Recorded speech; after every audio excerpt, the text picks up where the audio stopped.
குடியாத்தம் குமரன் பணிவான வணக்கத்தை தெரிவித்துக் கொள்கிறேன். நண்பர்களே, நமது மாண்புமிகு நிதியமைச்சர் மரிய வில்சன், ஆமா, அவருடைய தாய்மொழி ஆங்கிலம். Honourable Tamil Nadu finance minister, respected mister Maria Wilson. His mother tongue is English. He is from London. Now he is finance minister for our Tamil Nadu in Honorable Chief Minister Joseph Vijay cabinet. Yes. ஏன்னா அவருக்கு ஆங்கிலம் மட்டும்தான் தெரியும். நமது மாண்புமிகு நிதியமைச்சர் இருக்கார்ல Maria Wilson, அவருக்கு ஆங்கிலம் மட்டும் தான் தெரியும். அவருக்கு தமிழ் எல்லாம் அவ்வளவு தெரியாது. ஏன்னா அவர் லண்டன்ல படிச்சவர், கேம்பிரிட்ஜ் யூனிவர்சிட்டியில படிச்சுட்டு ஆங்கிலத்தில் ஒரு மிகப்பெரிய புலமை அவருக்கு. தமிழெல்லாம் சும்மா அவருக்கு அவர் ஊருக்காக கொடுக்குற மாதிரி தான். அவருக்கு எல்லாமே ஆங்கிலம் தான். அவருக்கு ஆங்கிலம் பேசினா மட்டும் தான் புரியும். அவரும் ஆங்கிலத்தில் மட்டும் தான் பேசுவார். பார்த்துப்பீங்களே, சட்டமன்றத்தில்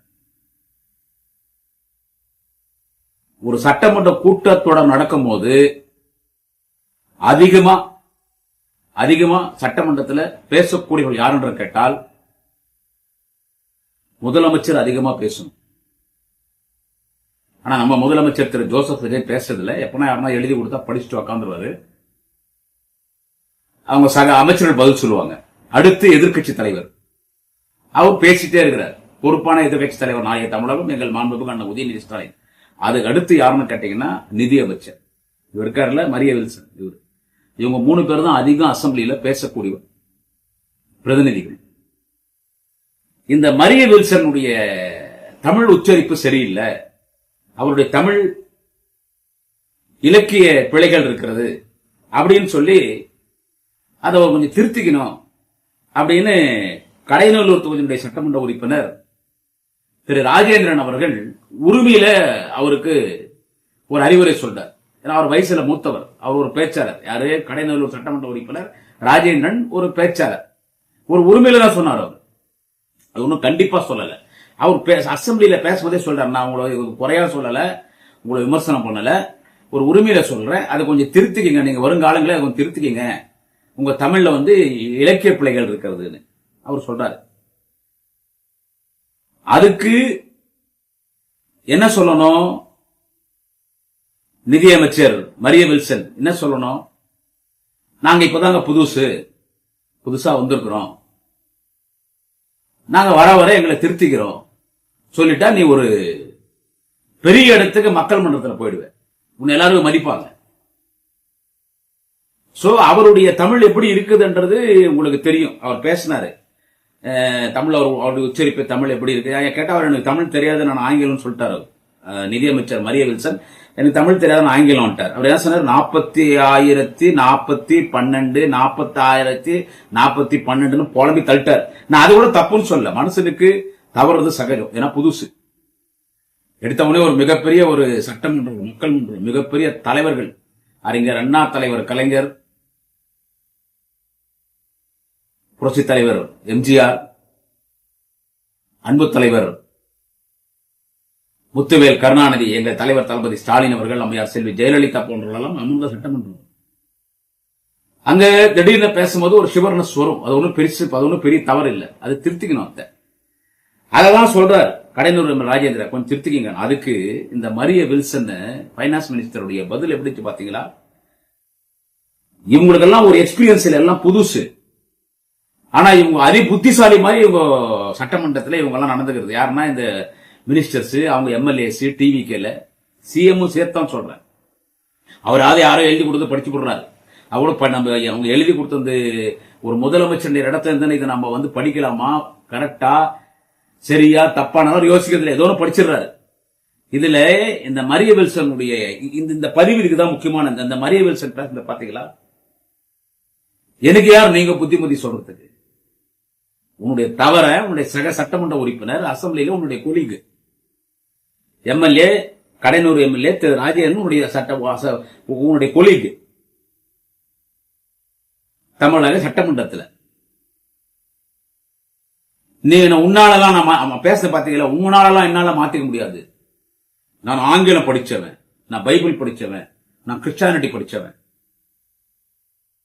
அவரு உன்னுடைய தமிழ்ல இலக்கிய பிழை இருக்குது, ஒரு கிராமட்டிக்கல் மிஸ்டேக்ஸ், உன்னுடைய தமிழ்ல கிராமட்டிக்கல் மிஸ்டேக்ஸ் இருக்கு, அதை திருத்திக்கொண்டு தான் சொன்னாரு. அதுக்குள்ள நீங்க எங்க போறீங்க? நான் கிறிஸ்டியானிட்டி, நான் பைபிள் படிச்சவன், கிறிஸ்டியானிட்டி எனக்கு சொல்லி கொடுத்தது. ஏன்னா இவங்க எங்க திரும்ப போறாங்க? இவங்க இப்போ நம்ம ஏதாவது ஒரு வந்துட்டு கிண்டல் பண்ணிட்டா பிஜேபி முத்திரை நம்ம மேல குத்துவோம், நம்ம மேல பிஜேபி முத்திரை குத்துவோம். ஓ நான் கிறிஸ்டியானிட்டி அன்றதுனால என்ன இவங்க கிண்டல் பண்றாங்கன்னு பிஜேபி முத்திரையை நம்ம மேல குத்துவோம். உங்களோடு பேசிக் கொண்டிருக்கிற குடியாத்தம் குமரன் கிறிஸ்துவ பள்ளியில படித்தவன், பைபிளை மிகவும் நேசிக்கக்கூடியவன், பூஜிக்கக்கூடியவன், இன்றைக்கும் பைபிள் படிக்கக்கூடியவன். எந்த பைபிளையும் இந்த மாதிரி கோச்சுக்குன்னு அகங்காரமா பேசணும்னு சொல்லி எந்த பைபிளையும் சொல்ல மாண்புமிகு நிதி அமைச்சர் மரிய வில்சன் அவர்களே எந்த பைபிளும் அப்படி சொல்லி கொடுக்கல. நீங்க பதவியேற்றீங்களே, அது என்ன உங்களுக்கு பதவியேற்றல என்ன, அதனுடைய அது என்ன அதனுடைய அர்த்தம் என்ன? வாட் இஸ் மீனிங் ஆஃப் நீங்க ஸ்வேரிங்ல என்ன, அதனுடைய மீனிங் என்ன? கோவப்பட மாட்டேன், மக்களை மதிப்பேன், பணிவா இருப்பேன், தலகானம் இருக்காது, மக்களுக்காக பணியாற்றுவேன், யார் மீது வெறுப்பு காட்ட மாட்டேன், இதான இவருடைய பொருள். நீங்க பதவியேற்கிறது. அப்ப நீங்க அசம்பிளியில எப்படி கிரியேட் பண்ணீங்க? எப்படி நீங்க உங்களுடைய ஆக்டிவிட்டி எப்படி இருந்துச்சு அசம்பிளியில? எனக்கெல்லாம் நீங்க புத்திமதி சொல்லாதீங்க. நான் அப்படிதான் நடந்துக்க, நான் என்னெல்லாம் மாத்திக்க முடியாது, நான் அப்படிதான் பேசுவேன், அதுதான் என் லாங்குவேஜ். நான் பைபிள் படிச்சவன், நான் கிறிஸ்டியானிட்டி, எனக்கு இந்த இங்கிலீஷ் தான் தெரியும், நான் அப்படிதான், நான் இங்கிலீஷ் படிச்சவன், நான் அப்படிதான் இருப்பேன். ஐயோ என்ன இங்கிலீஷ் அப்பா! இவர் காலையில நம்ம பைனான்ஸ் மினிஸ்டர் மரிய வில்சன் சும்மா காலையில லண்டன்ல டிஃபன் சாப்பிடுவாருங்க. காலையில ஒரு 9 மணிக்கு லண்டன்ல டிஃபன் சாப்பிட்டாருன்னா அங்கிருந்து டைரக்டா பிளைட் பிடிச்சு அமெரிக்கா போவாருங்க. அது ஃபாஸ்டா போற பிளைட்டுங்க. போயிட்டு பாத்தீங்கன்னா ஒரு 12 மணிக்கு அமெரிக்கால காஃபி சாப்பிடுவாருங்க. 12 மணிக்கு அப்படியே அமெரிக்கால காஃபி சாப்பிட்டு அங்கிருந்து ஒரு ஜெட் பிளைட்டை பிடிச்சி ஒரு 2 மணிக்கு சுவிட்சர்லாந்து போவாருங்க. ஒரு 2 மணிக்கு சுவிட்சர்லாந்து போயிட்டு அங்க போயிட்டு லஞ்ச் சாப்பிடுவாங்க. லஞ்ச் சாப்பிட்டு கொஞ்ச நேரம் அங்க ஸ்பெண்ட் பண்ணிட்டு அங்கிருந்து ஒரு பிளைட் பிடிச்சி 6 மணிக்கு கனடா வருவாங்க. நேரம் கனடா வந்த உடனே கனடால ஒரு காஃபி கீஃபி சாப்பிடுவாங்க. காஃபி சாப்பிட்டு சரி அங்கிருந்து ஒரு பிளைட் பிடிச்சி நைட்டு ஒரு 9 o'clock 10 o'clock ஆஸ்திரேலியா போயிடுவாங்க. ஆஸ்திரேலியா போயிட்டு அங்க போய் டின்னர் சாப்பிடுவாங்க. இப்படி இவர் பிளைட்லயே ஒரு ஃபாரின் கண்ட்ரிஸ், ஒரு ஆங்கில நாடுகளில் மட்டும்தான் இவர் டிஃபனு காஃபி டின்னர் சாப்பிடுற மாதிரி ஒரு மிகப்பெரிய ஒரு, அதாவது உலகம் சுற்றும் வாலிபன் மாதிரி ஒரு ஆங்கிலம் தாய்மொழி கொண்ட நாடுகளில் மட்டும் சுட்டுத் திரிகிற ஒரு மிகப்பெரிய ஆங்கிலம் புலமை கொண்டவர். ஆமா, அவருக்கு ஒரு இங்கிலீஷ் மட்டும் தான் தெரியும், தமிழ்ல தெரியாது. நீ சொல்றதெல்லாம் நல்லா மாத்திக்க முடியாது. இந்த same time mister finance minister Maria Wilson, இவர் English is also not a good English. Yeah,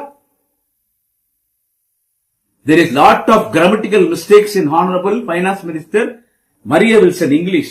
Your pronunciation is not good. Your spoken English is not good. I am an after all 10th discontinuous student. I am an after all 10th discontinue. Gudiyath Kumaran is an after all 10th discontinue in Bangalore. I born and brought up in Bangalore. My qualification is 10th discontinue. That's only my qualification. But my English is very, very excellent, marvelous than your English. Finance Minister, Mr. Maria Wilson, my English is excellent than your English. There is no any stylish pronunciation in your English. There is lot of grammatical mistakes in your English. நான் என்ன அப்படியே ஆங்கிலத்தை பெரிய புலமா படிச்சவன், நான் ஆங்கிலத்தை பெரிய புலமா அப்படியே.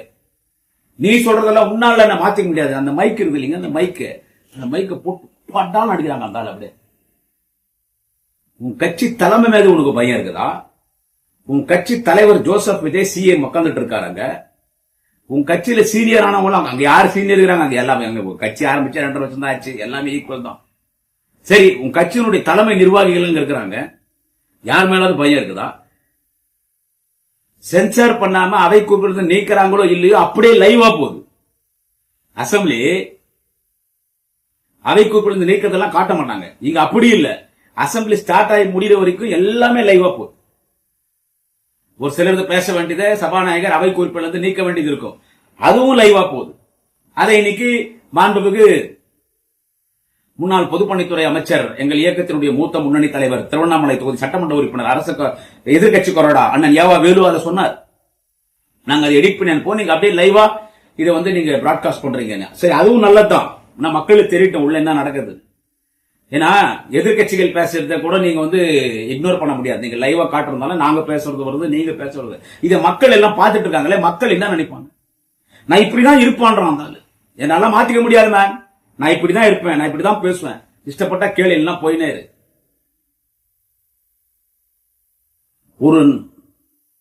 ஒரு தமிழ்ல பேசியா என்ன பிரிட்டன் பார்லிமெண்ட்ல பேசிட்டு இருக்க, இல்ல வாஷிங்டன் இல்லனா அமெரிக்கானுடைய ஒயிட் ஹவுஸ்ல பேசிட்டு இருக்கியா, தமிழ்நாடு சட்டமன்றத்தில் பேசிட்டு இருக்க நீ? நம்ம இங்கிலீஷ்கார மாதிரி நான் இங்கிலீஷ் தான் பேசுவேன், என்ன மாத்தி இங்கிலீஷ்ல பேசி, இருமொழி கொள்கை, தமிழ்நாடு இருமொழி கொள்கை. ஆங்கிலம் கலக்காமல் யாராலும் தமிழில் பேச முடியாது, பேசுங்க வேணான்னு சொல்ல. அதுக்கு அழகான விளக்கத்தை கொடுத்தார் எங்கள் மாண்புமிகு எதிர்கட்சி கொறடா முன்னாள் அமைச்சர் அண்ணன் ஏவா வேலு அவர்கள். அழகமான விளக்கத்தை கொடுத்தார். ஒரு தமிழ் ஒரு மாதிரி இருக்கும். இந்த பக்கம் வடார்காடு, இந்த பக்கம் இப்படி எல்லாம் போய் பார்த்தா அவரே சொன்னாரு 85 88 சொல்லுவாங்க. நம்ம புஷி ஆனந்த் சொல்ல, இப்போ நம்ம புஷி ஆனந்த் சொன்னாரு 85 88 இட்டுன்னு வரட்டா இட்டுன்னு போட்டா இட்டுன்னு வந்து இட்டுன்னு போக முடியலன்னு பேசினார்ல, அது கூட குறைவா சொல்ல வரல. ஏன்னா திரு புஷி ஆனந்தன் அது பாண்டிச்சேரி, அந்த விழுப்புரமுடைய லாங்குவேஜ் அது. அப்புறம் அதே அண்ணன் ஏவாவேலு இன்னொன்னு சொல்றாரு, எல்லாரும் வீடுன்னு சொன்னா எங்க பக்கம் வீட்டுக்கு போயிட்டு வரேன்னுவாங்க. எங்க பக்கம் வாணிம்பாடி ஆம்பூர் குடியாத்தெல்லாம் பார்த்தா போயிடுச்சான்னு கேட்க மாட்டாங்க, இந்த பஸ் போயிடுச்சான்னு மாட்டாங்க, பஸ் பூச்சா அவன் இருக்கிறானா மாட்டாங்க. எங்க பக்கம் கிரானா சாப்பிட்டானான்னு கேட்க மாட்டாங்க, துண்டானா. இது ஒரு மொழி ஒரு டிஸ்ட்ரிக்ட்ல ஒரு மொழி ஒரு மாதிரி இருக்கும். அந்த மாதிரி உங்க மொழி இருக்கலாம், தப்புன்னு சொல்ல வரல. அந்த ஏவாவேலு அவர்கள் அழகா அதை விட்டுட்டு நான் இப்படிதான் பேசுவேன், என்ன நான் மாத்திக்க முடியாதுன்னு மாண்புமிகு நிதியமைச்சர் மரிய வில்சன் சொல்றீங்களே, நான் இப்படிதான் பேசுவேன், நான் மாத்திக்க முடியாது, என்னால மாத்திக்க முடியாதுன்னு பட்டாலும் அடிக்கிறியா? எப்படிப்பட்டவங்க ஓட்டு போட்ட மக்கள் தேர்ந்தெடுக்கிறீங்க பாத்தீங்களா? அப்பனா நானு பைனான்ஸ் மினிஸ்டர் மரிய வில்சன் கேட்கிறேன், என்னுடைய பழக்க வழக்கத்தை நான் மாத்திக்க மாட்டேன், எனக்கு பைபிள் படிச்சிருக்கிறேன், நான் கிறிஸ்டியானிட்டி எனக்கு சொல்லி கொடுத்தது அன்பு, கனிவு, பணிவு. ஒன்னு சொல்றேன், நல்லா கேட்டுக்கோ. பகவத்கீதை இந்து மட்டும் தான் படிப்பு, குரான் இஸ்லாமில் தான் அதிகம் படிப்பாங்க. ஆனா எல்லாரும் படிக்கிறது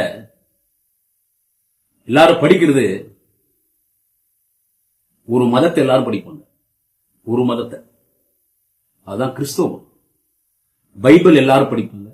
ஏன்னு கேட்டா உலகம் முழுவதும் இன்னைக்கு கிறிஸ்துவ பள்ளி இருக்குது இல்ல, அந்த கிறிஸ்டியானிட்டி ஸ்கூல்ல கிறிஸ்டியன் மிஷன் ஸ்கூல் இருக்குல்ல, அந்த ஸ்கூல்ல படிச்சாதான் எஜுகேஷன் நல்லா இருக்கும்னு சொல்லி எல்லாருமே கிறிஸ்துவ பள்ளியில தான் சேர்ப்பாங்க. என் குடியாத்துல எங்க அக்கா பசங்க, எங்க தங்கச்சி பசங்க, என் பையன் எல்லாமே கிறிஸ்துவ பள்ளியில படிக்கிறோம். நான் பிஷப் பாட்டம் பெங்களூர்ல படிச்சேன். சோ அப்படி கிறிஸ்டியன் ஸ்கூல்ல படிக்கும் போது பிரேயர் பண்ணணும், கம்பல் பண்றது இல்ல, நீ விருப்பப்பட்டா பிரேயர் பண்ணலாம். அங்க போயிட்டு ஆட்டோமேட்டிக்கா யாரா இருந்தாலும் பிரேயர் பண்ணுவாங்க. அந்த பைபிள் படிக்கிற விதம், அந்த கிறிஸ்டியானிட்டியோட அந்த மத வழிபாடு யாரா இருந்தாலும் அதை விரும்புவாங்க. எனக்கு ரொம்ப பிடிக்கும். பெங்களூர் போனா சிவாஜி நகர் செட் பாஸ்கலாஸ் சர்ச் மேரியம்மா கோயிலுக்கு போவோம். நாகை மீட்டிங் பக்கம் போனா மாதாம்மா கோயில் வேளாங்கண்ணிக்கு போவோம். எல்லாரும் படிப்பாங்க பைபிள எல்லாரும் படிப்பாங்க. சோ எந்த பைபிள் நீ சொல்ற மாதிரி எல்லாம் இந்த மாதிரிலாம் நடந்துக்கணும் எந்த பைபிளும் சொல்லி கொடுப்பீங்க? எந்த பைபிளும் இந்த மாதிரி நடந்துக்கணும் சொல்லி கொடுக்கல. நீ பைபிளையே கேவலப்படுத்திருக்கிற, கிறிஸ்டியானிட்டியே கேவலப்படுத்திருக்க. நீ சட்டமன்றத்தில் நீ நடந்துக்கிற விதம், நான் என்ன மாத்திக்க முடியாதுன்னு சொல்றிய மரிய வில்சன், என்ன மாத்திக்க முடியாதுன்னு சொல்றிய. என்ன சொல்றது? கிறிஸ்துவ மதம்னாலே அமைதி. யார் எவ்வளவு கோபமா இருந்தா கூட ஒரு சர்ச்சுக்கு போன பாதிரியாரு ஜபம் பண்ணி பாவ மன்னிப்பு கொடுத்து சமாதானப்படுத்திடுவார். அந்த பாதிரியாரை பார்க்கும் போதே நம்ம சமாதானம் ஆயிடும். அவர் அந்த வெள்ளையும் சொல்லியுமா வருவார், பார்த்தோன்னா நமக்கு சமாதானம் ஆயிடும். கிறிஸ்துவ மதம் அவ்வளவு புனிதமான மதம். கிறிஸ்துவ மதத்தை நீ கேவலப்படுத்திருக்கிற. என்னத்துக்கு பட்டியலினத்தின் மக்கள், தலித் மக்கள் நிறைய பேர் ஏன் கிறிஸ்துவ மதத்துக்கு போறாங்க? தலித் மக்கள் மட்டும் இல்ல, எல்லாமே எஃப்சி, ஓசி, பிசி, எஸ்சி, எஸ்டி எல்லா இந்து கமிட்டி எல்லாமே கிறிஸ்துவ மதத்தை விரும்பி ஏன் போறாங்க? இங்க எங்களை உயர் ஜாதியினர், அதான் சனாதனத்தை ஒழிப்பான உதயநிதி ஸ்டாலின் சொன்னார். மாண்புமிகு உதயநிதி ஸ்டாலின் சனாதனத்தை ஒளிப்படுத்த நேரமா எங்க இந்து மதத்துல ஏற்றத்தாழ்வு இருக்குது. இவன் ஜாதியில இவன் பெரியவன், இவன் சிறியவன், இவன் கோயிலுக்கு வரக்கூடாது, இவனை தொட்டா தீட்டு பார்த்தா தீட்டு, நீ வெளியே நில்டா, நான் தாண்டா சாமி கும்பிடணும் அது எங்களை உள்ள சேர்க்க அந்த சனாதனத்தை ஒழிப்பான உதயநிதி ஸ்டாலின் சொன்னார். அதிலே முக்கியமா பட்டியலத்தின் மக்கள் எவ்வளவு கொடுமைக்கு ஆளாக்கப்பட்டார். ஆனா ஐரு ரோட்ல நடந்து வந்தானா அந்த தெருவில் ஒரு பட்டியலத்தின் மக்கள் நடந்து வரக்கூடாது. ஆனா அவங்க வீட்டை தேடி ஐயர் வந்தார். எந்த இந்து மதத்தின் ஐயரு தலித் மக்களை பார்த்தா தொட்டா தீட்டுன்னு பக்கத்து தெருவில் போடா, இந்த தெருவில் நீ வரக்கூடாதுன்னு சொன்னானோ, எங்க இந்து மதத்தின் ஐயர், எங்க இந்துக்களை. ஆனா ஒரு ஐயர் வெள்ளம் சொல்லியுமா கையில பைபிளோட வீட்டுக்குள்ள வந்துட்டார். அவர் தான் சர்ச் பாதிரியார். இயேசு கர்த்தர் உன்னை ரட்சிப்பார். அவன் பார்த்தான், என் மதத்தினுடைய ஐயர் என்ன பார்த்தா தொட்டா தீட்டான். ஆனா கிறிஸ்துவ மதத்தில் அவரும் ஐயர் தான், இவரும் ஐயர் தான். இவர் புனிதமான பைபிள் எடுத்து என் வீட்டுக்குள்ள வராரு. கிறிஸ்துவ மதத்துக்கு போனாங்க எல்லாரும். என்ன நம்மள மதிக்கிறாங்க. அவ்வளவு புனிதமான மதம் கிறிஸ்துவ மதம்ன்றது. அவ்வளவு புனிதமான மதம் பைபிள்ன்றது. அவ்வளவு புனிதமான மதம். கொஞ்ச நாட்கள் தான் வாழ்ந்தார் கர்த்தராகிய இயேசு. இந்த உலகத்தில் மனிதன் எப்படி வாழணும்னு கத்துக் கொடுத்தார். இன்னைக்கும் அவர் வாழ்ந்து கொண்டிருக்கிறார். அந்த கிறிஸ்துவ மதத்தில் நீ பிறந்துட்டு என்ன நான் மாத்திக்க முடியாது, நான் இப்படிதான் இருப்பேன், என் மொழியை நான் மாத்திக்க முடியாது, உருவ கேலி பண்ற, பெண்களை கேலி பண்ற. எந்த பெண்கள் நாங்க கேலி பண்ணிட்டோம்? எந்த உருவ கேலி பண்ணிருக்கிறோம்? மதம் கேள்வி எந்த மதத்தை கேள்வி பண்ணிட்டோம்? அதாவது மாண்புமிகு முன்னாள் அமைச்சர், விவசாயத்துறை அமைச்சர், கட்சியினுடைய மூத்த முன்னணி தலைவர் எம்.ஆர்.கே. பன்னீர்செல்வம் அவர்கள் நேற்றைக்கு பேசும்போது குறுக்கிட்டார். அந்த தம்பி இந்து சமய அலுவலகத்துறை அமைச்சர் ரமேஷ் குறுக்கிட்ட போது சாமி அமைச்சர் சாமியின் தமாஷா சொன்னார். ஏன் முதலமைச்சர் திரு ஜோசப் விஜயை சிரிச்சிட்டாரு. நான் முதலமைச்சர் திரு ஜோசப் விஜய் அசம்பிளியில வாய் விட்டு பல்லு தெரிய குலுங்கி குலுங்கி சிரிச்சதை நான் நேற்று தான் பார்த்தேன். அவங்க சினிமா விழாவிலையும் நான் பார்த்தது இல்ல, சினிமா விழாவிலையும் பார்த்தது இல்ல, ஷூட்டிங் ஸ்பாட்லயும் நான் பார்த்திருக்கிறேன். ஷூட்டிங் முடிஞ்சோடனே கேரவனுக்குள்ள போயிடுவாரு. அவங்க கட்சி மாநாடுகள்லயும் அவங்க கட்சி நிகழ்ச்சியிலும் சிரிச்சு நான் பார்த்தது இல்ல. சினிமால சிரிப்பார், பயங்கரமா சிரிப்பார். சினிமால மீன் சொல்ல போடுவாங்க விஜய் சிரிக்கிறது. ஆனா அசம்பிளியில உழுந்து சிரிச்சிருந்தா. ஆனா எம்.ஆர்.கே. அவர்கள் அந்த தம்பி இந்து சமய அலுவலகத்துறை அமைச்சர் ரமேஷ் பேசும்போது ஒரு பதில் சொல்லும் போது நம்ம சாமி அமைச்சர் சாமி என்னார். சாமின்னு சொன்னது மதத்தையோ அவர் சார்ந்திருக்கிற மதத்தையோ அவர் ஜாதியோ அவங்க கேலி கிண்டல் பண்ணல. பொதுவா ஐயர்னு சொன்னா நம்ம சாமின்னு சொல்லுவோம். அது அவங்க உயர்வா பேசுற மாதிரி சாமி என்றது ஒண்ணு ஈழ்வான சொல் கிடையாது. அதுக்கு ஜாதி பேசுறாங்க, பெண்களை பேசுறாங்க, உருவ கேலி பண்றாங்க. இப்ப மொழி கிட்ட வந்துட்டாங்கன்னா நீ மொழியை திருத்தி பேசு. நான் என்ன மாத்திக்க முடியாது, நான் அப்படிதான் இருப்பேன், என்ன மாத்த முடியாது அப்படிதான் இருப்பேன்னா அப்ப நீ உருட்டுக்கட்டை எடுத்துன்னு போய் பாண்டிச்சேரியில் உங்க அண்ணன் அடிச்ச உருட்டுக்கட்டை எடுத்துன்னு போய் நிதியமைச்சர் மரிய வில்சன் உருட்டுக்கட்டை எடுத்துன்னு போய் நீ பாண்டிச்சேரியில் உங்க அண்ணன் அடிச்சா இல்லையா? பெண்கள் எல்லாம் கதறாங்க. உங்க அண்ணனுடைய உங்க அண்ணி உங்க அண்ணன் பசங்க அந்த குடும்பத்துக்கு பெண்கள் எல்லாம் கதறாங்க. ரவுண்டு கட்டி உன் மேல வாரண்டா போட்டாங்க பாண்டிச்சேரியில. ரவுண்டு கட்டி உருட்டு கட்டத்தை அடிக்கிறேன். இன்னி கூட வீடியோ வைரலா போகுது. அப்போ நான் கிறிஸ்டியானிட்டி படிச்சிருக்கிறேன், பைபிள் படிச்சுக்கிறேன், எனக்கு ஒரு மொழி இருக்குது, எனக்கு ஒரு ஸ்டைல் இருக்குது, என் ஸ்டைல மாத்திக்க மாட்டேன். அப்படிதான் நான் உருட்டு கட்டத்தை நான் எப்படி அடிப்பேன்? எப்படி நான் தமிழை நான் மாத்த முடியாது, ஸ்டைல மாத்த முடியாது, நான் இங்கிலீஷ்ல தான் பேசுவான்ற மாதிரி நான் உருட்டு கட்டல எங்க அண்ணன் அடிக்கிற மாதிரி என்ன யாருன்னா பேசினா நான் உருட்டு கட்டையில தான் அடிப்பேன். கடைநூறு எம்எல்ஏ ராஜேந்திர மாதிரி இனிமேல் யாருன்னா அசம்பிளி என்கிட்ட கேள்வி கேட்டதை கிண்டல் பண்ணா உருட்டு கட்டத்தை அடிப்பேன், மாத்திக்க முடியாதுன்னு அசம்பிளியில பேச தயாரா பேசுவியா? நான் மரிய வில்சன் என்ன அசம்பிளி இது? ரவுடித்தனம் பண்றீங்க, சர்வாதிகாரத்தனம் பண்றீங்க, ஆணவமா பேசுறீங்க, எதுவுமே தெரியல நான் தெரிஞ்ச மாதிரி பேசுறீங்க. கத்துக்குங்கப்பா. எந்த பெண்ணையும் நாங்க கிண்டல் பண்ணல. இன்னைக்கு கூட அந்த சகோதரி அவங்க அந்த கவுண்டம்பாளைய தொகுதியுடைய சட்டமன்ற உறுப்பினர் அந்த ஜோசிகர் அந்த சகோதரி கனிமொழி சந்தோஷ் அவங்க இன்னைக்கு அசம்பிளியில கண்ணி பேச்சு பேசுறாங்க. அவங்க பேசினே வராங்க. அவங்களுக்கு படிக்க தெரியல தமிழ். திருக்குறள் படிக்கிறாங்க, முயற்சி பண்றாங்க, தப்பு இல்ல, முயற்சி பண்றாங்க. அவங்க அறியாம ஒரு வார்த்தை விட்டாங்க. அவங்கள அறியாம ஒரு வார்த்தை விட்டாங்க. பேரவை தலைவர்களுக்கு எனது மன்மத வணக்கங்கள். அந்த சகோதரிங்க கவுண்டம்பாளையனுடைய டிவிகே எம்எல்ஏ கனிமொழி சந்தோஷ் பேரவை தலைவர், நம்ம மாண்புமிகு பேரவை தலைவர் ஐயா பிரபாகரன் அவர்களுக்கு வணக்கம் வைக்கிறாங்க. மாண்புமிகு பேரவை தலைவர்களுக்கு எனது மன்மத வணக்கங்களை தெரிவித்துக் கொள்கிறேன். மாண்புமிகு பேரவை தலைவர்களுக்கு எனது மன்மத வணக்கங்கள். மன்மத வணக்கமா? ஏன் அவர் 70 வயசு ஆகுது பாவம். ஓரளவு பரவாயில்ல, அசம்பிளி நல்லா தான் நடத்துறாரு. இருந்தாலும் அவங்களுடைய டிவிக்கே எம்எல்ஏ எம்பிஸுக்கு பார்சாலிட்டி பண்றாரு, எம்எல்ஏ மினிஸ்டர்ஸ்க்கு பார்சாலிட்டி பண்றாரு. அது இருக்கதான் செய்யும். இருந்தாலும் பரவாயில்லை. ஏன்னா எல்லாரையுமே குறை சொல்லினே போகக்கூடாது. என் பார்வையில, இன் மை சைட் பரவாயில்லை. அவருக்கு ஒரு 70 வயசு ஆகும்னு நினைக்கிறேன். அவருக்கு நம்ம சகோதரி டிவிகே எம்எல்ஏ கனிமொழி சந்தோஷ் பேரவை தலைவர்களுக்கு எனது மன்மத வணக்கங்களை தெரிவித்துக் கொள்கிறேன். அதை திருப்பி திருப்பி போடுறான். மன்மத வணக்கங்கள். அதை தெரியாம சொல்லிருக்கலாம். இதெல்லாம் நீங்க தெரிஞ்சுக்கணும். இதெல்லாம் நீங்க கத்துக்கணும் அசம்பிளில. அதே மாதிரிதான் இந்து சமய அறநிலையத்துறை அமைச்சர் தம்பி ரமேஷ் திமுக உறுப்பினர்னா எல்லாரும் எதிரி இல்ல. அதிலே மூத்தவங்க எல்லாம் இருக்கிறாங்க, பெரிய தலைவர்கள்லாம் இருக்காங்க. குறுக்கிட்டு பேசணும், அமைச்சர் பதில் சொல்லணும், மரியாதையா இருக்கணும், அவையில் எப்படி நடந்துக்கணும்னு தெரிஞ்சுக்கணும். நாங்களாம் இவருக்கு எம்எல்ஏ ஆனதில்ல, ஆனா 96ல தான் அசம்பிளியை பார்த்துட்டு இருக்கோம். எனவே குறிப்பா இந்த பதிவு யாருக்காக கேட்டா, இந்த பைனான்ஸ் மினிஸ்டர் மரிய வில்சன் அகங்காரமா நடந்துக்காதீங்க சகோதரா. நீ ஒரு நிதியமைச்சர், பெரிய பவர்ஃபுல் போஸ்ட் அது. அந்த போஸ்ட்ல திராவிட இயக்கத்தின் ஒரு மிகப்பெரிய தலைவர், இனமான பேராசிரியர் அந்த பதவியில் இருந்திருக்கிறார். அந்த பதவியில் இருந்திருக்கிறார். நாவலர் நெடுஞ்செழியன் அந்த பதவியில் இருந்திருக்கிறார், நிதியமைச்சர் போஸ்ட்ல. பிடிஆர் பழனிவேல்ராஜன், தற்பிட்டி தியாகராயர் பரம்பரையில் வந்த பிடிஆர் பழனிவேல் தியாகராஜன், அவருடைய மகன் பிடிஆர் தியாகராஜன் அவர் அந்த நிதியமைச்சராக இருந்திருக்கிறார். அண்ணன் தங்கம் தென்னரசு நிதியமைச்சராக இருந்திருக்கிறாங்க. முன்னாள் முதலமைச்சர் ஓ பன்னீர்செல்வம் நிதியமைச்சராக இருந்திருக்காங்க. இப்படி பலரை நான் சொல்லுவேன். அந்த இடத்துக்கு நீங்க வந்திருக்கீங்க. இன்னைக்கு அந்த இடத்தை நீங்க வந்திருக்கும் போது பார்த்து நடந்துக்கங்க, பார்த்து பேசுங்க. நான் பைபிள் படிச்சிருக்கிறேன், எனக்கு பைபிள் சொல்லி கொடுத்து இதுதான் பைபிள் இதெல்லாம் உங்களுக்கு சொல்லி கொடுத்துச்சு. எனவே தற்குறித்தனமா நடந்துக்காதீங்க நிதியமைச்சர். கத்துக்குன்னு 4 பேர் மதிக்கிற மாதிரி நடந்துக்குங்க. மைக்க தூக்கி ரவுடித்தனமா இப்படி மைக் அடிக்கிறதுனா நான் உங்க அண்ணனை உருட்டு காட்டில ஊடு தூந்து அடிச்சு அந்த மாதிரி நினைச்சிட்டு இருக்கேன். அசம்பிளியில் இருக்கிற மைக்கு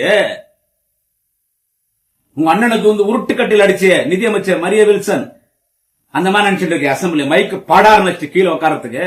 இது பேரவை தலைவர் தான் அவங்களுக்கு எல்லாம் புத்திமதி சொல்லி தரணும். இல்லன்னா எந்த மக்கள் உங்களுக்கு உச்சான உட்கார வச்சிருக்காங்களோ தூக்கின்னு போய் கீழே திருடுவாங்க. நன்றி வணக்கம். நாளைக்கு ஒரு பதிவில் சந்திக்கிறேன். குடியாத்தம் குமார்.